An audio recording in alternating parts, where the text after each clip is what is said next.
نحمده ونصلي على رسوله الكريم اما بعد فاعوذ بالله من الشيطان الرجيم بسم الله الرحمن الرحيم الحمد لله رب العالمين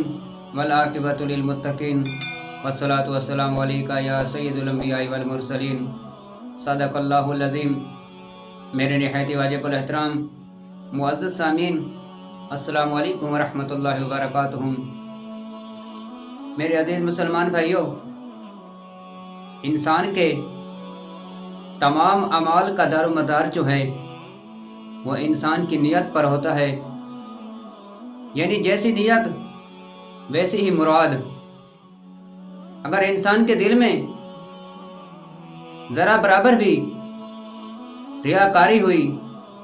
دکھلاوا ہوا، دل میں اس لیے نیک عمل کرتا ہو کہ لوگ اسے اچھا کہیں، لوگ اسے نیک کہیں، حاجی کہیں، نمازی کہیں،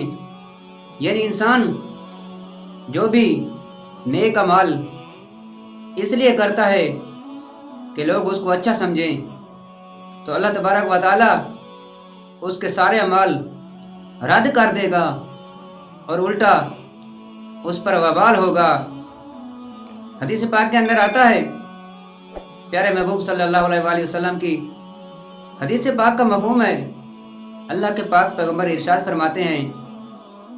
کہ ریاکاری اور دکھلاوے کے لیے اگر احد پہاڑ کے برابر بھی سونا خرچ کرو گے تو وہ سونا اللہ تبارک و تعالیٰ رد کر دے گا، اس کا ذرا برابر بھی ثواب نہیں ہوگا اور الٹا اس کی پکڑ ہوگی۔ اگر ریاکاری اور دکھلاوے کے لیے احد پہاڑ کے برابر بھی سونا خرچ کیا تو وہ سونا خرچ کیا ہوا ناقابل قبول ہوگا اور الٹا اس کی پکڑ ہوگی۔ اور اگر دل میں نیت خالصتاً اللہ تعالیٰ کی رضا تھی، ذرا برابر بھی ریاکاری اور دکھلاوے کا خیال بھی نہ آیا ہو،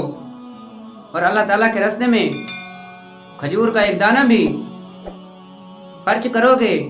تو اللہ تبارک و تعالیٰ اس نیتاً خالص نیت کی وجہ سے اللہ تبارک و تعالیٰ اس کھجور کے ایک دانے کا ثواب احد پہاڑ کے برابر عطا کرے گا۔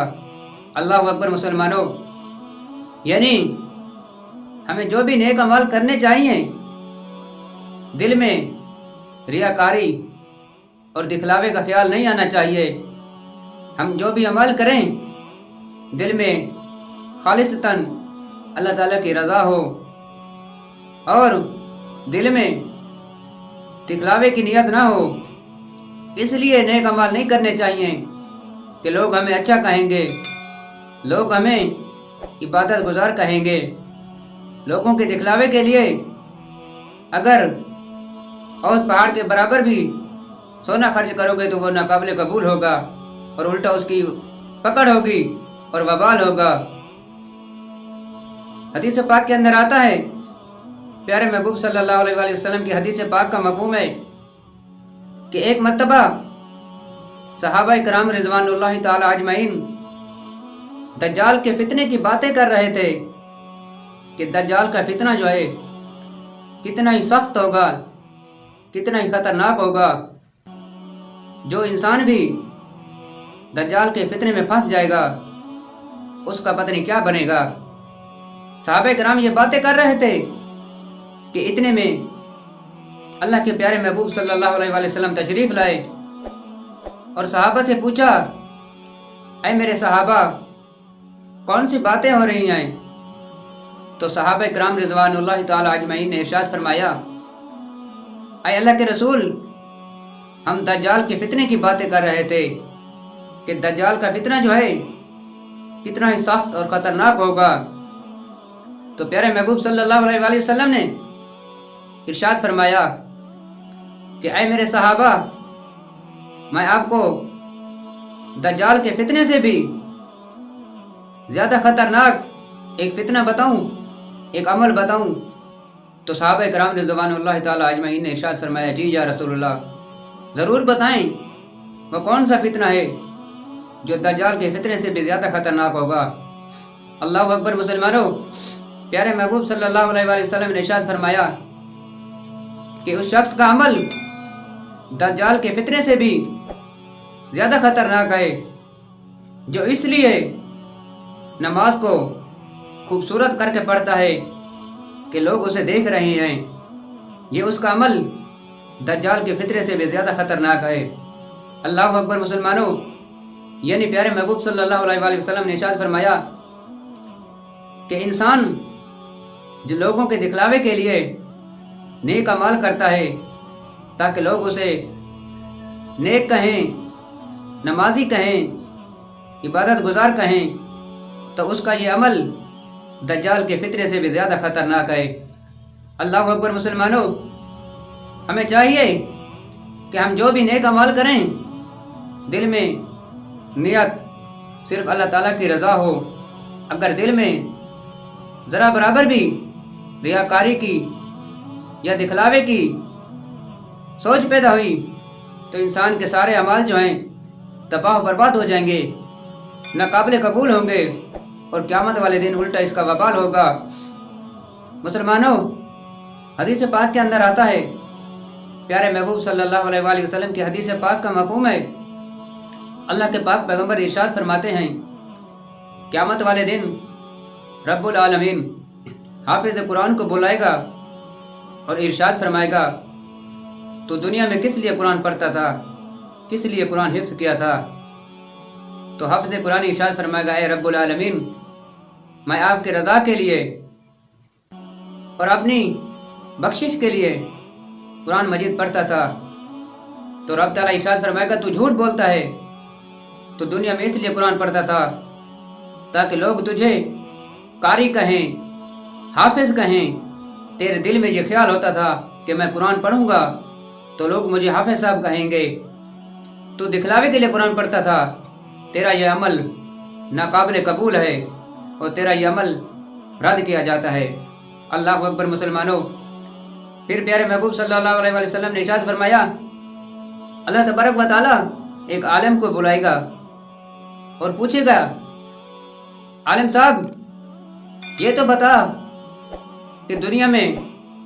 تو نے کس لیے علم حاصل کیا تھا؟ تو وہ عالم جواب دے گا رب العالمین، میں تیری رضا چاہتا تھا، تیرا قرب چاہتا تھا اور اپنے لیے بخشش چاہتا تھا، اس لیے میں نے دنیا میں علم حاصل کیا۔ تو رب تعالیٰ ارشاد فرمائے گا تو جھوٹ بولتا ہے، تو نے دنیا میں اس لیے علم حاصل کیا کہ لوگ تجھے مولانا کہیں، حضرت جی کہیں، علامہ صاحب کہیں، یعنی تیرے دل میں یہ نیت ہوتی تھی کہ لوگ تجھے مولانا اور حضرت جی کہیں۔ تو نے دنیا میں علم اس لیے حاصل کیا تھا کہ لوگ تجھے اچھا کہیں، حافظ صاحب کہیں، قاری صاحب کہیں، علامہ صاحب کہیں۔ تیرا یہ عمل ناقابل قبول ہے کیونکہ تو نے یہ عمل لوگوں کے دکھلاوے کے لیے کیا تھا، تو تیرا یہ عمل بھی رد کیا جاتا ہے، تیرا یہ عمل ناقابل قبول ہے۔ اللہ اکبر مسلمانوں، پھر پیارے محبوب صلی اللہ علیہ وآلہ وسلم نے ارشاد فرمایا کہ اللہ تبارک و تعالیٰ شہید کو بلائے گا، شہید یہ تو بتا کہ تو نے جان کس لیے دی تھی؟ شہید ارشاد فرمائے گا رب العالمین تیری رضا چاہتا تھا، تیرا قرب چاہتا تھا، تجھے راضی کرنا چاہتا تھا، اس لیے تیری راستے میں اپنی جان قربان کر دی۔ تو رب العالمین ارشاد فرمائے گا تو جھوٹ بولتا ہے، تو اپنی واہ واہ کے لیے تاکہ تیرے دنیا کے جانے کے بعد لوگ تجھے شہید کہیں، لوگ تجھے بہادر کہیں، لوگ تجھے اچھا کہیں، اپنی واہ واہ کے لیے تو نے جان دی تھی، تیری یہ جان رد کی جاتی ہے، تیری یہ قربانی ناقابل قبول ہے اور اسے رد کیا جاتا ہے۔ اللہ اکبر مسلمانوں، یہ سزا ہے دکھلاوے اور ریاکاری کی۔ آج ہمیں بھی چاہیے کہ ہم جو بھی عمل کریں خالصتاً اللہ تعالیٰ کی رضا ہو، دل میں ذرا برابر بھی کھوٹ نہ ہو، ریاکاری نہ ہو، دکھلاوا نہ ہو، تاکہ قیامت والے دن جب ہمارے اعمال تولے جائیں تو وہ صاف پاک ہوں، ریاکاری سے، دکھلاوے سے پاک ہوں اور اللہ تعالیٰ کی بارگاہ میں قبول ہو جائیں، منظور ہو جائیں۔ اللہ تعالیٰ سے دعا ہے جو کچھ میں نے کہا آپ لوگوں نے سنا، اللہ پاک مجھے اور آپ کو اس پر عمل کی توفیق عطا فرمائے۔ وآخر دعوانا الحمد للہ رب العالمین۔